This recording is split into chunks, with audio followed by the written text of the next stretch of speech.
to order the Oshkosh Committee on Aging, Tuesday, February 1st, 2022. Bobby, call the roll, please. Cheryl Hentz. Here. Heidi Bassford Kirkhoff is excused. Julie Kiefer. Here. Julie Davids. Here. Bryn Seaman. Here. Lindsay Temple is excused. Julie Maslowski. Here. Judy Ritchie. Here. Mike Ford. Here. Michael Norton. Here. Joanne Murphy Spice. Here. Jean Wallerman. Here. Oh, that's Thank you. Everyone has gotten a copy of the minutes from our January meeting. Are there any additions or corrections? If not, I'll take a motion to approve. So moved. Cheryl. Okay. And anyone for a second? I'll second. Go ahead. Okay. All those in favor? Aye. Opposed? Okay, thank you. And citizen statements? I do have Mike Workcast, Just walked in. Executive Director of Fox Valley Memory Project, would like to have some time. Okay, Mike, if you want to take the podium, please, because we're being recorded. Yep. You have a microphone. No worries.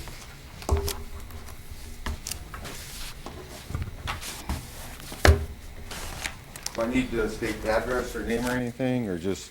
Yes, it would be helpful. Okay, sure. Thank you. My name is Mike Rorcast, and I live in Neenah, 1417 Mahler Boulevard, but I'm also the executive director for the Fox Valley Memory Project. We are a 501c3 nonprofit where our offices are in Menasha. We support families going through the challenges of Alzheimer's and other diagnosed dementias. We service the four-county area of Calumet, Wapaka, Winnebago, and Outagamie. During the pandemic, we had to shut everything down like many organizations. We kept our programs going online. Now that we're all back in person, we are actually expanding our services, and we are now down servicing the Oshkosh area. So that's one thing. So I wanted to update you on three quick things, and I know I only have a few minutes. One is, as I mentioned, we are now running in conjunction with the YMCA and the library, the memory cafes, and working with the Elisa Ricchetti, the dementia care specialist for the ADRC. The second thing that I wanted to mention, we were the recipient of a Administration for Community Living. It's a federal grant. It's $1 million grant over 3 years to bring new programs and services to this area, the Fox Valley. So we're still in the process of getting that work plan approved and ready to implement the new programs. There will be two new programs that'll be really a first of their kind in Wisconsin. One will be we're calling Memory Link. We have hired 2 resource navigators that can work with families going through the challenges of dementia for 2 days, 2 weeks, 2 years, 10 years. It is a evidence-based program from a research organization in Cleveland, and it'll be, again, the first of its kind in Wisconsin. The second is we're partnering with SOAR Fox Cities. If you're familiar with SOAR, and this is something that I have learned, is that individuals with an intellectual or developmental disabilities have some of the highest risk factors of developing Alzheimer's and dementia as they age. For example, individuals with Down syndrome have maybe a 50% chance if they age into their 40s or as they age into their 40s and early 50s. So we will be working in a partnership with SOAR and developing both diagnostic tools helpful to families, but also then support services that may be facing this challenge. And we'll be hopefully implementing these new programs, knock on wood, by March. We still have to get the budget and everything approved. The grant but you have to work on the work plan with them, and it's an interesting process, but a good process. And the third thing is there's one other new program that we're starting actually this week, February 3rd. It's called a MindWorks class, and it's going to be at the library. It is a 3-hour class where a person with dementia they're in the class. Their caregiver does not have to stay with them, so it's true respite time for the caregiver. So this will be the first. We have 4 of these up in between Appleton and Menasha, and it's one of our most used programs right now. There's a huge need for respite time and care. And I think I'm about there, unless there's any questions, or I don't know if you guys had or take time for questions. Anyone have any questions for him? I am a volunteer for the new Mindworks, and I was. Hi. Hi. So, if anyone is interested in it, come get a flyer from me. So, it's a really good program. Oh. I would also offer it's advertised too in the February ADRC, so I pass that out and people will have that information too. Great, thank you. Super. Thank And I plan to try to attend these meetings as regularly as I can. I would like to come back for a longer period to present when we are ready to implement those new programs, because then I can bring all the materials forward in that as well. Thank you very much. Thank You're you. welcome to stay through the rest of our meeting if you would like. Is it okay? It is okay to do. Okay, great, thank you. Thank you. None. Any public comment on agenda items? None. Okay. Then moving on to our presentation, Mike Ford on city government, boards and commissions, and importance of citizen input. I'll try to keep it to 90 minutes or so. Hey. No. I'll be quick. Do you need my address, Judy? No. No? All right, good. You can look it up if you really want to find me anyways. So my name's Michael Ford. I'm on the committee, so you know me from that. But I guess today I'm here in my capacity as Associate Professor of Public Administration at UWO. But I also run the Whitburn Center for Governance and Policy Research with my colleague, Dr. Samantha Larson. And our mission is to improve governance in Wisconsin. So a big component of that is educating people about how governance works in Wisconsin. And that's the presentation today. I just realized that I've been watching a lot of Seinfeld with my children lately. That's kind of a Seinfeld question there. It's all on Netflix. It's kind of nice. But yeah, trying to really come up with all the questions or summarize all the answers to the questions that I've been asked a lot about Oshkosh's form of government and about the city manager form of government in general. So please interrupt me as I'm talking, ask questions along the way. That doesn't throw me off at all. So first off, try to set the context before I get really specific here.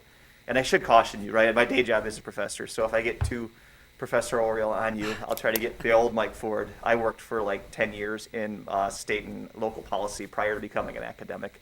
So I do have some of that practitioner experience to try to bring that both in. But I do think the context is important. I always start my budgeting class with this statement that resources are finite, needs are infinite, values are contested. So what I'm going with there is the challenge in local government is challenging. But it's a difficult thing, right? We never have enough resources to get everything we want done. And because resources are finite, we are always taking from one pie when we send money to another pie. So none of these decisions occur in a vacuum when we decide what to fund, what not to fund. So the goal is then, okay, we'll just implement city government consistent with the values of the electorate. Then you move to a place like Oshkosh and we're like 50-50 divided on things. So values are contested. So right off the bat, you're never going to make everybody happy. But the challenge of local government and the challenge of the city manager in particular is to at least try. So there's the height of my artistic talent, those two concentric circles. But it begins with understanding the difference between politics and administration. It's a bit of a cliche, but we say, at least in my field, that the political side really is deciding what is the size and scope of our government. And the administrative side is where we actually implement it. So we can have these debates on the political side about, what should government be doing, how large should it be, et cetera. But if we don't have a strong administrative side, it really doesn't matter because we don't get things done. So I have some values listed there. I could point out a couple of them. I think the first one that's worth pointing out is representation. On the political side, it's really easy for a politician to say, yeah, I represent the people because they voted for me. It's harder for, I think Mark's right over there on the other side of this room, for Mark Roloff, the city manager, to say that because no one voted for him. I recall a few years ago we had the debate over the golf course. I was on Plan Commission and getting a lot of emails saying, well, how does he get to decide this? I didn't vote for him. And then I go into a 90-minute lecture about the city manager form of government. It didn't go over well. But the point is, right, there is a legitimacy challenge inherent in the administrative side of government. Right, it's easy for me, again, as an elected official, to say I'm exercising power on behalf of citizens. It's harder for our administrative actors. So that's part of the challenge, and that's part of the challenge I'm going to try to walk through. And I think the middle of that Venn diagram where politics and admin overlap, to me, that's where the city manager lives. Because he has to decide or deal with managing a complex organization of over 500 employees, and I'll get to that in a minute, but then also has to worry about the political actors, so the city council members that hire and fire him, and the citizens they represent. So let's get more specific here about our form of government. City manager form of government. So the core premise is that we can separate the political side from the administrative side. And the city manager serves as the executive. So it's again, in Oshkosh, Mark Roloff's the city manager, but any city manager form of government, it is that individual that is the executive. They are the CEO. They are managing the day-to-day operations. I think it can be confusing, especially, civics class as a kid. You're like, well, the mayor's in charge. The mayor's the CEO. In strong mayor forms of government, which is about 30% in Wisconsin, that is the case. But for the majority, that's not the case. Now, certain places like Oshkosh, because we try to make it as confusing as possible, we have an elected mayor as well that has certain powers, mainly to appoint individuals to boards and commissions like us, and to set the agenda, run the meetings at city council. But they don't actually manage the day-to-day operations of the organization.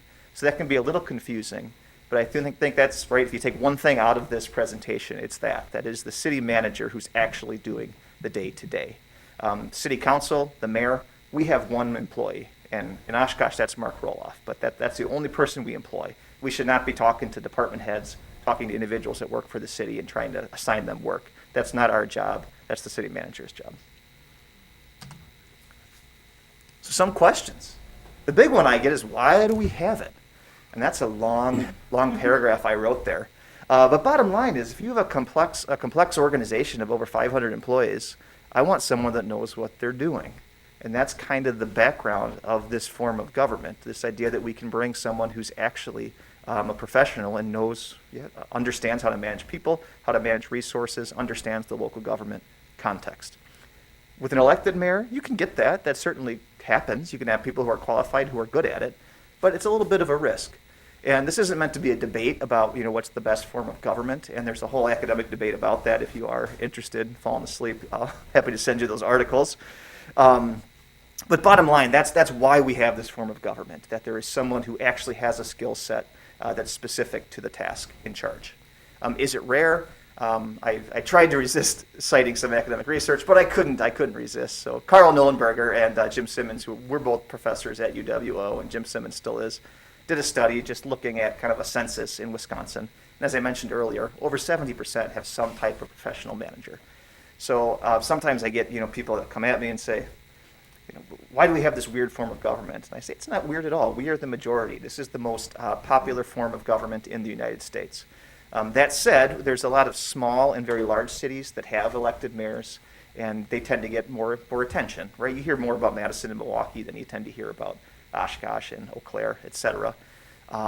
But nonetheless, our form of government is not rare. It's actually the dominant one in Wisconsin. Now, any questions about that before I keep going?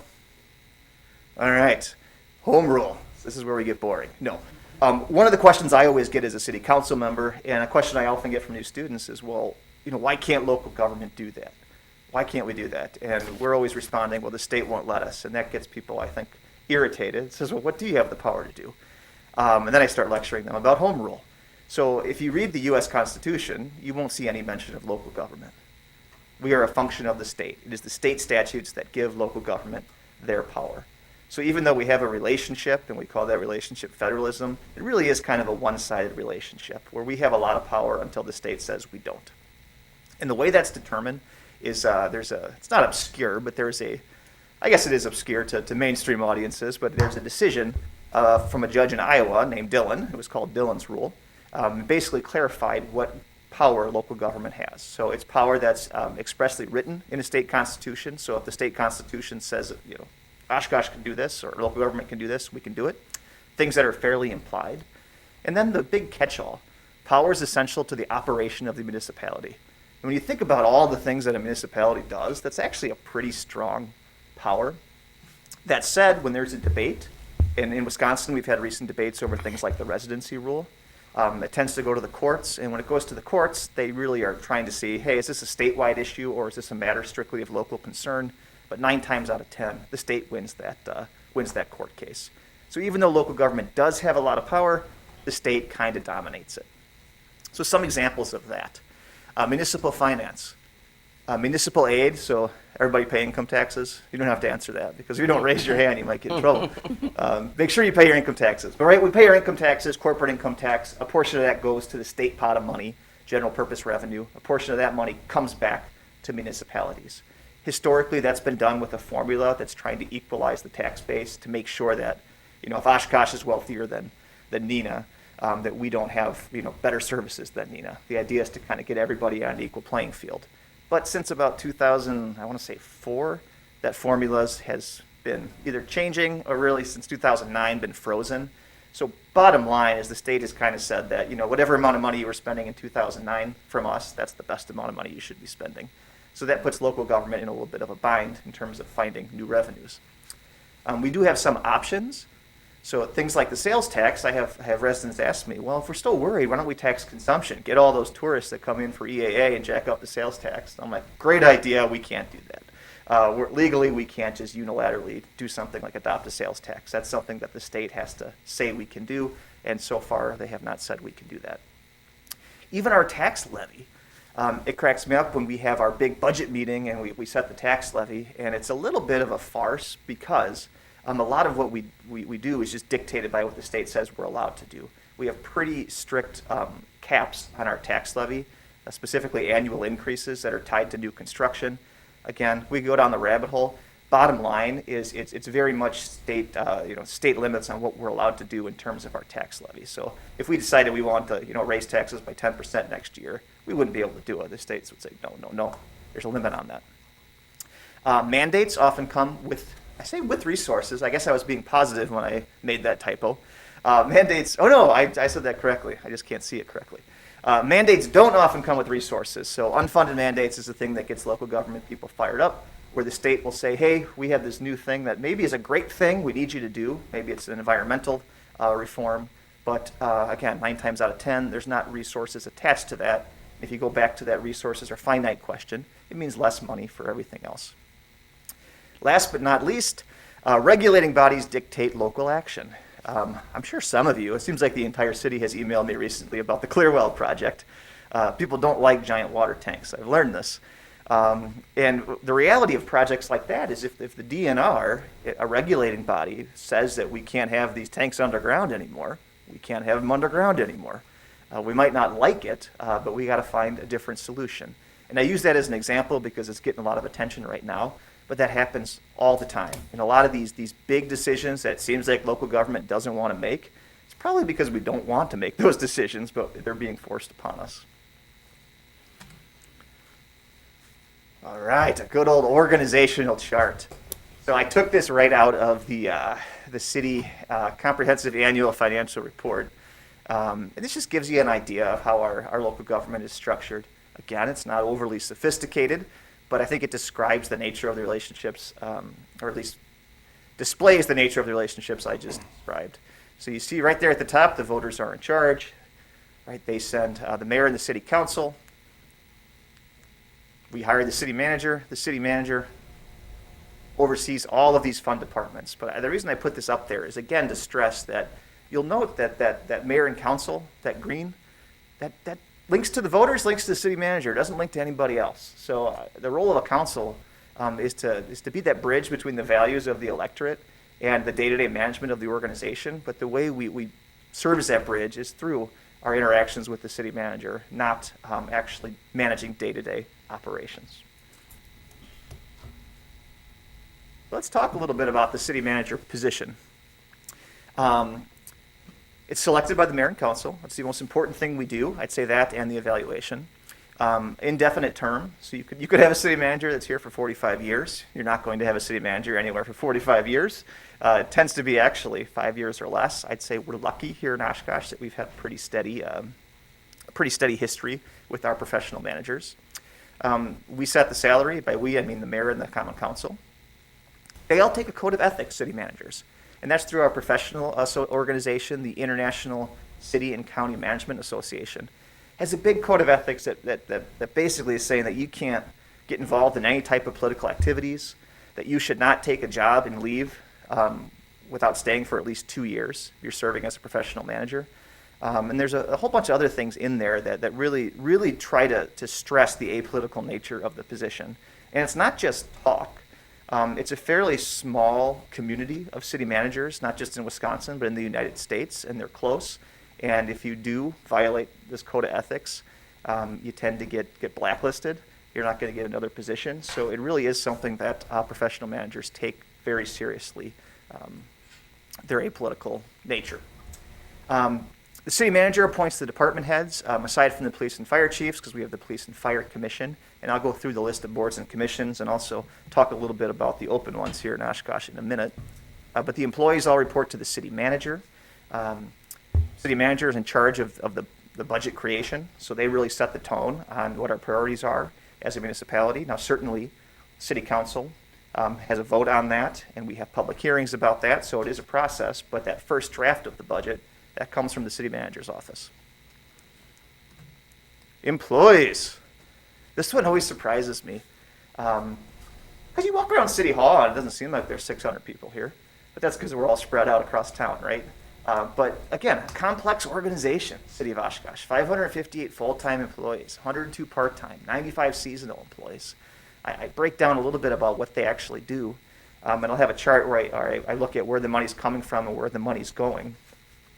But bottom line is, it's a lot. It's complex, it's large, and I think this slide more than any other really demonstrates why I love our form of government. Because you could have somebody that comes in that has no idea how to run an organization, and is all of a sudden in charge of 600 employees. Things can go bad very quickly. All kinds of problems can occur if someone occupies that top seat and doesn't know what they're doing.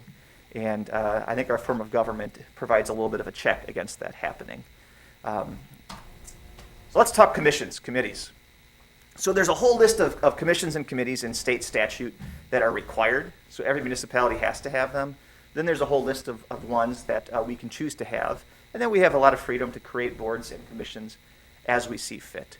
So I won't run through them all, but I do want to point out some of them that have open seats right now, either as an alternate or as a member, in case anybody at home is interested. We have the Bike and Pedestrian Committee, the Zoning and Appeals, Diversity, Equity and Inclusion, Long Range Finance. And Long Range Finance, I think, has 2 open right now. I used to be on that one, and that may sound boring, but I'd argue that's probably the most powerful board and commission in terms of actually setting the budget. So if you're interested in the finances of the city, or if you're upset with the direction of the city, that'd be a great place to put your energy. Plan Commission, I serve on that one, so you got to hang out with me, unfortunately, if you do that. But that's another really important one, because a lot of the land use decisions that eventually go to council have to go through Plan Commission first. We have Public Arts and Beautification, Rental Housing, Stormwater, Sustainability, Traffic and Parking, and Transit Advisory. And if you go to the City of Oshkosh website and just click on boards and commissions, you'll see a list of all of them. You'll see a list of all the vacancies. Then there's a really simple application form if you're interested in serving. You fill that out and you'll get a call from the mayor pretty dang quickly, because we're always looking for people. But I always get that question, how do I get involved? What's the best way to get involved? And that's always my answer. Go to a board and commission. You'll learn so much so quickly. And you all know this. I'm preaching to the choir here, so I'm preaching to the thousands of people that are at home watching this right now. All right. Where's the money coming from and where's the money going? I tell my MPA students that the way to make yourself look smarter than you are in government is to read the budget. Because if you know where the money's going, where the money's coming from, it seems like you really understand the organization completely. And all you got to do is memorize 2 pages in one of these documents. But I bring that chart up because even if you can't read the tiny text, you probably see the big green and the big blue. Those are the 2 big sources of revenue for local government. Taxes and special assessments. That's the green. And then the blue, intergovernmental revenues. So that's money coming primarily from the state. Occasionally you get some federal money in there, especially times like now when we have federal relief funds for COVID, or you go back to 2009 after the Great Recession, we had stimulus funding. But outside of those kind of strange years, most of that blue is money from the state. And there's all kinds of other small things there, like service charges, license and permits, all those fees collected when the police pull you over, give you a speeding ticket. But by far, the big ones are property taxes, intergovernmental revenues. And if I had a trend analysis there, you'd see that green be growing. In other words, our reliance on the property tax has gone up, directly proportional to that blue shrinking. So less money from the state of Wisconsin means us making it up through the property tax. Where's the money going? People always come at me with this one too, because I'll say, we have a revenue problem in local government, and they get mad and say, we have a spending problem. It's not all about the revenue. And I'm like, you know what? You're all right. This is true. But if you look at the two big chunks on there, also green and blue, it's police and fire. And that's not surprising. Those are the two services that serve everybody. Those are the two services that have a lot of stuff, a lot of capital costs. Those are the two services that have a lot of people. So this is not uncommon in local government. In fact, this is the norm, where police, fire, and EMS are the big things driving our operational budget. Other things in there like streets and public utilities, those are a big chunk of it. But again, just think logically. Any city service where it requires a lot of people, requires a lot of stuff, that tends to dominate our budget discussion. Is the school system a part of that then? No. The school system is not a part of this. Okay. Right, so that's totally separate. Okay. And that's actually hugely important when you look at your property tax bill, because Right. you can get that broken down. Because yes, that's where the majority of our property tax is going to K-12 education. Okay. And that actually is the single biggest expenditure in state and local government in Wisconsin is K-12 education. But again, also not surprising, because we all have to go to school. I make that sound like a chore. We all get to go to school, and we got great public schools here in Oshkosh. But then also teachers, buildings. I mean, right? It's a complex process. So yeah, it costs a lot of money. But who are our largest employers here in Oshkosh? Because this is also important. We all pay property taxes, but so do our large organizations. And we tend to work for these large organizations as well. So I showed this because there's a few entities on there. UWO, Oshkosh Area School District, Aurora, Winnebago County, Winnebago Mental Health Institute. We have a lot of tax-exempt organizations that are large employers in our city. And one of the issues that Oshkosh really gets hit with as a city is that there's a state program that's designed to reimburse local governments that have a lot of state-owned properties that they don't get property tax from, to try to make us whole. And that program's funded at about 30% of what we would, are technically owed. So they do a calculation about what we're owed, and then they give us the number of what we're actually getting. We're at like 30%, where we used to be at 100% like 10, 20 years ago. So that's definitely an area that doesn't get much attention, but puts a lot of fiscal strain on cities like Oshkosh that have a lot of state-owned property. But there's just a lot of large property here that we don't tax and don't get revenue from. I also put that up there because occasionally, personally, people get mad at me and say that why are you always so nice to like Oshkosh Corporation and Bemis and that? I'm like, I care about the tax base here in Wisconsin or here in Oshkosh, right? I care about our largest employers. You can call them whatever you want to call them. The names mean less to me than the fact that 3,000 employees, 3,000 people are getting middle-class jobs here because of that. We got to pay attention to that. The number one economic development strategy in local government is keep the good you have, right? We like to chase our shiny objects from outside, but bottom line is if you're losing the people you already got, you're losing that battle. All right, let's talk challenges. These are challenges for Oshkosh and beyond Oshkosh, and this has come from a few surveys I've done. So we do, through my MPA program, or the MPA program at UWO, a citizen survey every year. We've been doing that for, I think, since 2009. That's all on the website, but it's a nice way to take the pulse of Oshkosh residents. We just did a needs assessment for local governments around the state of Wisconsin to see what local government officials want, what challenges they're facing. But the things that stick out are one, people are worried about the tax burden, and that's always the case. But we can't lose sight of that. And we see that right now when people are getting their property tax bills. That's a subject of discussion, but that is something that drives where people live, where people want to live. on the resident end. And then on the government end, it certainly drives our ability to fund essential services. So it's a hugely important thing we should be talking about. Signs of financial stress. The one thing I hear a lot from local governments around the state of Wisconsin is that we need more flexibility in how we spend on the revenue we do receive. That it can be somewhat misleading when you have discussion of things like ARPA funding. It's like, well, you just get $20 million from the federal government. Why are you complaining about money? And the next bullet point I always go to is, well, there's strings attached to that. One of the things, and you all know it here working in private organizations, the ability to plan long term requires some certainty and not just these random influxes of revenue. I mean, no one's arguing or no one's mad when you get a random influx of revenue. That's a good thing. But when you start thinking about the challenges a city like Oshkosh faces, those are 5, 10, 20-year challenges, and they require some planning and some certainty. I think that more than anything is what local government's lacking right now for a variety of reasons. Human resources. An organization's only as good as the people it employs. And this is not just an Oshkosh thing, but Wisconsin, both state government and local government, we've had a lot of turnover over the last 10 years. We had a huge spike right after collective bargaining was changed in Wisconsin back in 2011. A lot of people went into retirement after that. It's also created more free agency for government employees. In other words, fewer people are staying in one place for their entire career, which can make it challenging. You're constantly recruiting now in local government. And then this issue of succession planning. When we have this enhanced turnover and we have the baby boomers hitting retirement age, trying to find the next generation of leaders that have the capacity and the institutional knowledge to run an organization as complex as, say, the city of Oshkosh, that's been a challenge. And I'll say just specifically looking at city managers across Wisconsin, there's been a lot of turnover in the past 5 years.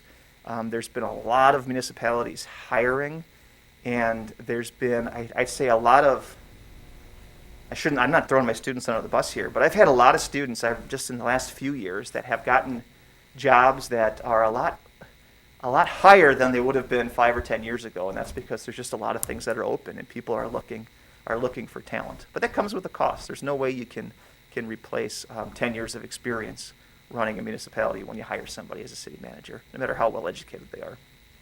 As far as staffing, is the city going through what the county's going through? Is keeping and retaining workers, not because of the pay, but also the other amenities like through this pandemic, the flexibility? I mean, I know we lost a few employees because of the flexibility of working home as opposed to working all the time at the office. I know that's a big thing. It's not always pay, it's other things. I know that's what I've heard from the Human Service Department, where we've got massive losses, always looking for people in other places. I just wanted to see have that challenge too. Yeah, I guess I can, I'd refer to the to Mark Roloff for, to get more specific. I don't want to get ahead of myself, but yeah, certainly we've seen that in local government across Wisconsin, especially early in the pandemic, or maybe not early, maybe a year in, because you have a lot of positions in local government where you can't work remote, and where there's a health consideration. So I do think we did have a lot of people that in local government in general in Wisconsin that did leave or pursue something else because of some of those concerns. And the way we try to combat that, I know Oshkosh specifically just started a tuition reimbursement program, but trying to find new different incentives that go beyond pay that encourage people to not only be satisfied at work, but to stay in their current position. All right, infrastructure concerns, we all know that. Navigating COVID, policy and the politics, that just continues to dominate everything, sucks the air out of the room in most debates. And I guess that's probably not going away, especially when, even if COVID magically goes away tomorrow, which I hope it does, we're still going to be dealing with the aftermath for years. So certainly that's something where, well, I guess in public admin in my field, we talk a lot about shocks to the system and how we have these points in time where something really dramatic happens and kind of changes the whole nature of government. And I think we're going through one of those right now. And that's a long way of saying there's a heck of a lot that I don't know and I can't predict about what the next 5 years are going to bring for the city of Oshkosh and local government in general, because we're going through something right now. And it has, definitely dominated not only our policy, but our politics as well. And you should watch the school board debate that was on last night on Oshkosh Media if you want to hear some of that debate, because, that came up. All right, why do we care? And I'm almost done, right? Is it 9 yet? Oh, see, I'm going through this. I think this is my last slide here. And this is really my plea, why do we care? And you're all serving on a board and commission, so you already do care. So this goes to the folks at home. But local government is just more accessible. My goodness, if I learned this since I've become a city council member. I'm a runner, so I try to run outside really 5 days a week or so. And I've taken to, depending on what the hot policy issue is of the day, I change my routes because I know which one of my neighbors are going to try to flag me down and yell at me and say, what the heck are you doing? What were you thinking with that? But right, the point I'm making here is that we can have these abstract discussions about the federal government debt ceiling and whatever, and it doesn't mean they're not important. But right, if you wake up in the morning, you got to get to work and your street's not plowed, you're going to notice that right away. And if you live next to me, you can just yell at me right out your window. That's Alan, my next door neighbor. He's done that before to me. Right? It's more accessible. It's more responsive as well.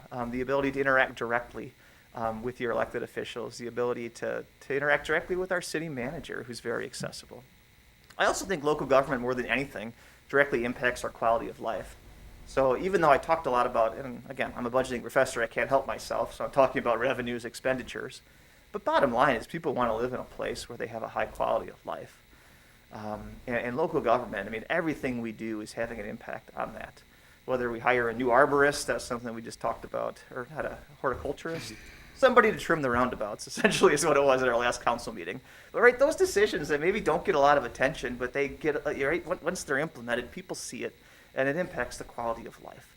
And I think that's an incredibly powerful thing.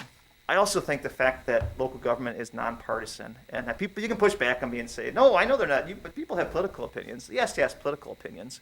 But I think the ability to take our day-to-day governance out of this kind of two poles, you're either Democrat or Republican, that kind of is the way state government runs by design and federal government runs by design. I think that's hugely valuable. It allows us to have coalitions and initiatives that cross really cross ideologies and doesn't pin us down into one or the other. And I think that's an incredibly valuable structural thing in local government.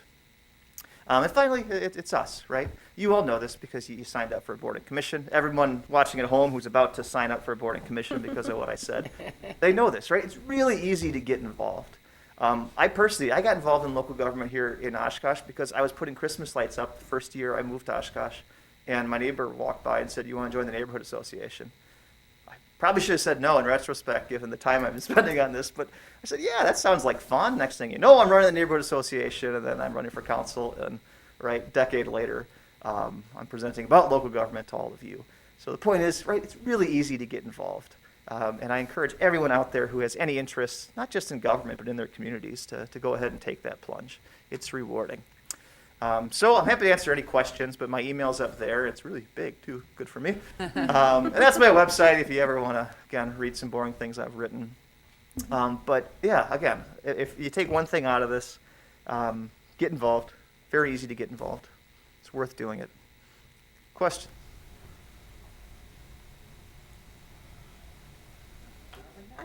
Well, thank you, Mike. Yeah, thank you, Judy. Thank you. It also Yeah, makes thanks, it Mike. easier for us as individual committee members, as people keep asking questions, Yeah. to be able to give them a more concise answer. And if worst comes to worst, we refer them to you.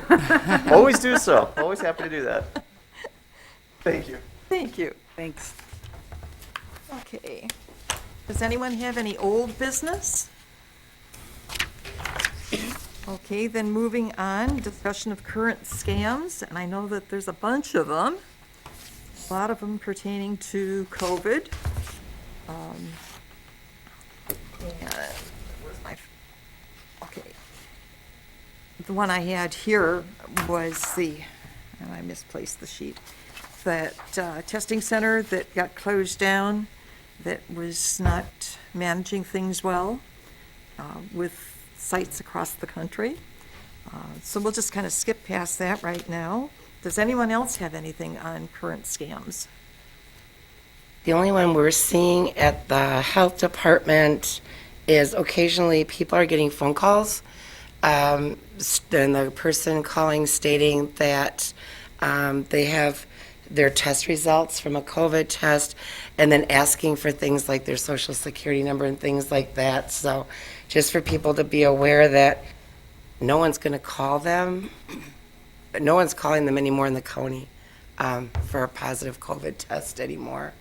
And just to be, nobody's going to ask that information. So to just be, powerful in your own health and taking care of your own needs and knowing that nobody's going to be asking you for a social security number or something like that. So only talk to a trusted source. Okay. And in all of my notes I've misplaced. Oh, here it is. If you haven't done it already, you can get the free at-home COVID tests by going to www.covidtests.gov. And those are the ones that come through the government. It's a very easy site to navigate. And I know that when the site first came live, I was kept busy making sure that I could register my neighbors so that they could get the tests. And the first ones appeared in some of the mailboxes yesterday. So really fast turnaround. So hopefully everybody's still got a chance to get them. And then, Joanne, what does the health department ask you to do if you do have a positive test with one of these at-home tests? That you took at home? You do not need to notify anybody at this point in time. We're too overwhelmed anyway, I think.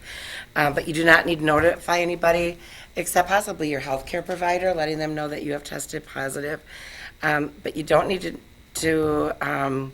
do anything except follow the protocol, which gets confusing for people because it's changed an awful lot. But basically, isolation is now 5 days.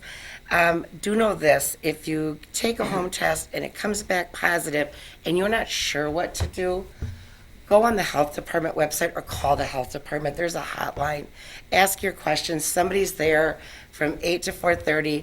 There is one person that's all they do every day is to answer that hotline and ask the questions that you need if you're not clear, so that you have that confidence going forward as to who you're supposed to call.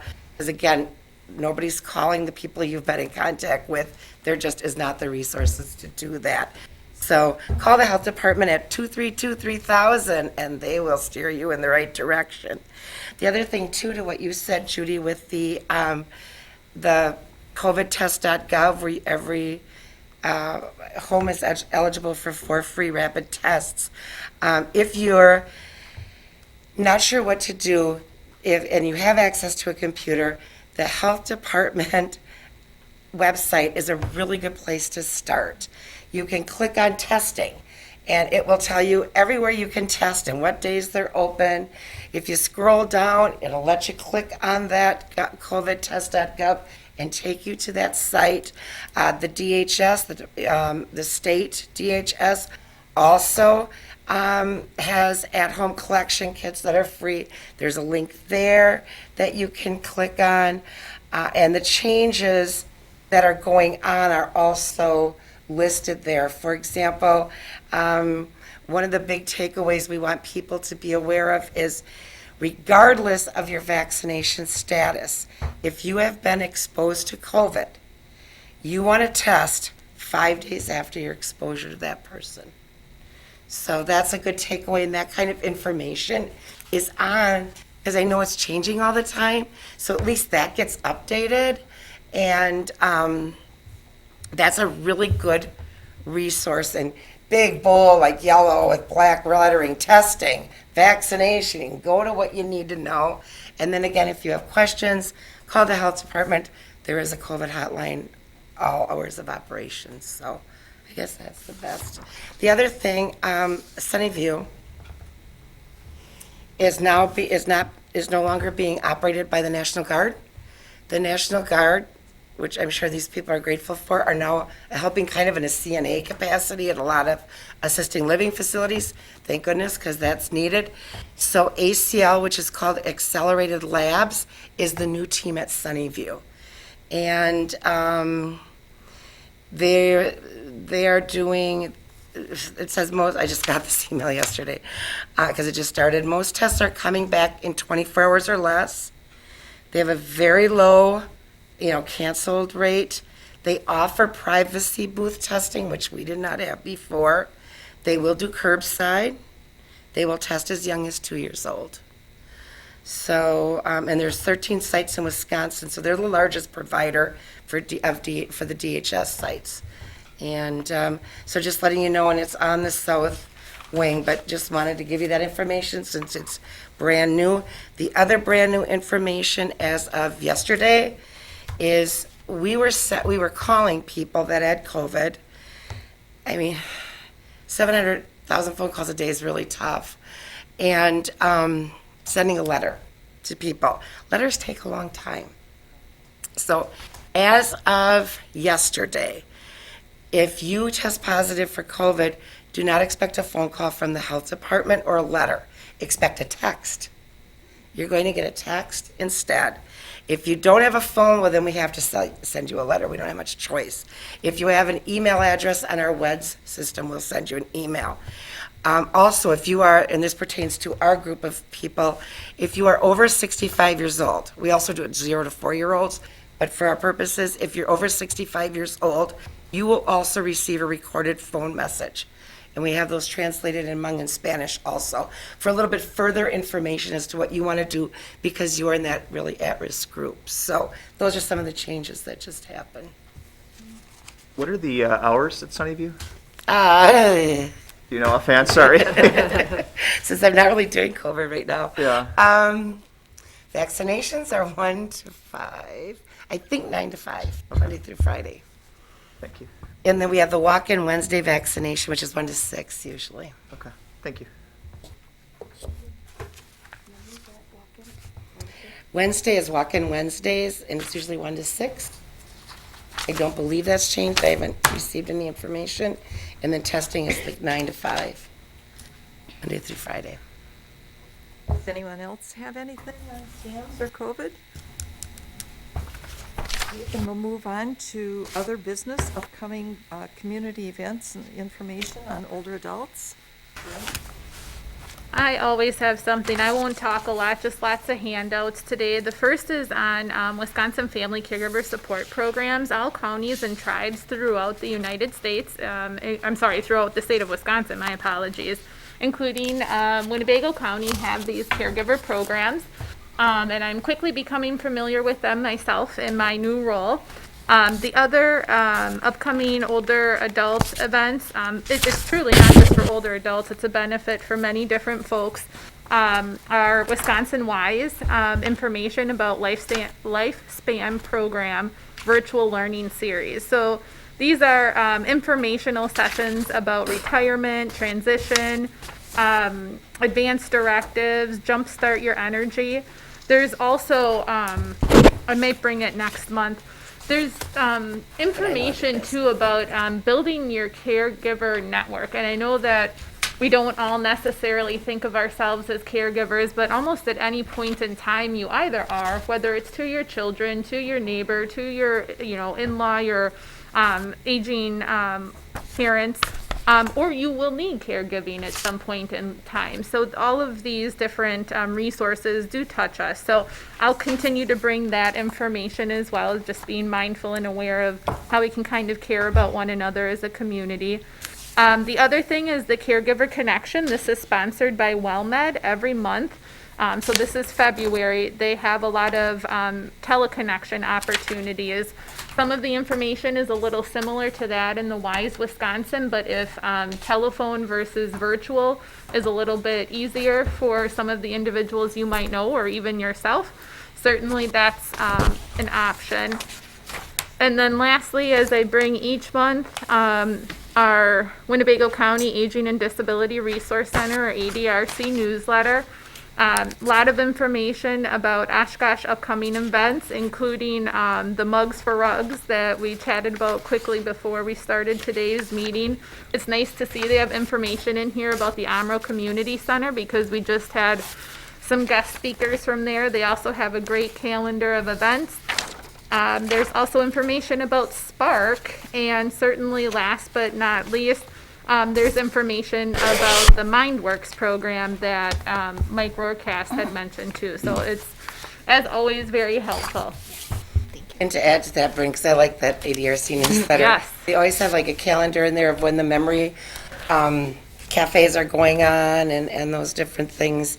I got to do laughter yoga a couple times at the memory cafe, and I had a ball. Oh, good. And it's accessible electronically too. So I Yes. just pulled it up on my phone if people want to know what's happening locally. And if you have somebody that you're caring for or just want some resources or information, typically you can look within that county of residency at their ADRC website and you'll find something similar. So it's just a great way to stay connected. That's all I have. Learning and Retirement starts their spring semester actually today. We are going to be doing a variety of in-person and virtual programs, some simultaneously. So my IT skills have really been challenged. So, if you have any interest in learning and retirement and trying it out, spring semester is always a great time to try it because it's only $50 to join for this semester. Okay, you each have our newsletter for the Oshkosh Senior Center. Also, I just want everyone to know that you can still get a mug, and the bin is located at the north facility right now. And if you turn in a rug, then you will get this wonderful mug from the fire department, and then go fill it up with coffee from one of the sponsoring coffee shops. So we do have several of the mugs at the north facility at the senior center. Julie? I do not have anything today. Mike? Cheryl? Nothing. I want to congratulate you, or certainly say what a great job you did with the interview for the warming shelter and bringing out some of the information that most of the public is not aware of. Thank you. So, good job. Thank you. I also just recently did a show on dementia and Alzheimer's and things like that, so that should be on YouTube also. Mike, anything else? Nothing more. Okay, Julie? No, again, Mike, just thanks for coming, and I am a volunteer at MindWorks, so if you have any questions, you can come to me. I'll be there this Thursday, and I'm really excited about the program. Anything else? We have one more program class that's going to start coming to Oshkosh. I know it's coming in May in Oshkosh.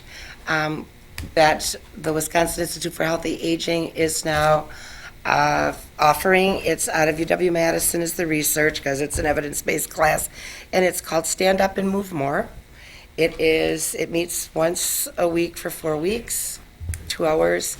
It is not an exercise program. It is based on the research that people that sit and lay around 6 hours or more a day, it's the same as smoking 15 cigarettes a day. And so it's not an exercise program. It's working with people to get them to just improve the amount of time and where they can fit some movement in their day so that they can lower the risk of the chronic conditions that occur as you age. Because the more you can stand up and move, the less detrimental those chronic conditions can be for you. And so that will be coming to Oshkosh at Miravita Living in May. I can let you know the details as soon as we work them out. It's coming to Menasha in April. So it's coming to the county. I really don't have anything this time, so are there any other comments to be made? If not, I'll take a motion to adjourn. So moved. Second? Carol? Okay, we have a motion and a second. All those in favor? Aye. Opposed? Okay, next meeting date, March 1st. Thank you, everyone. Thank you.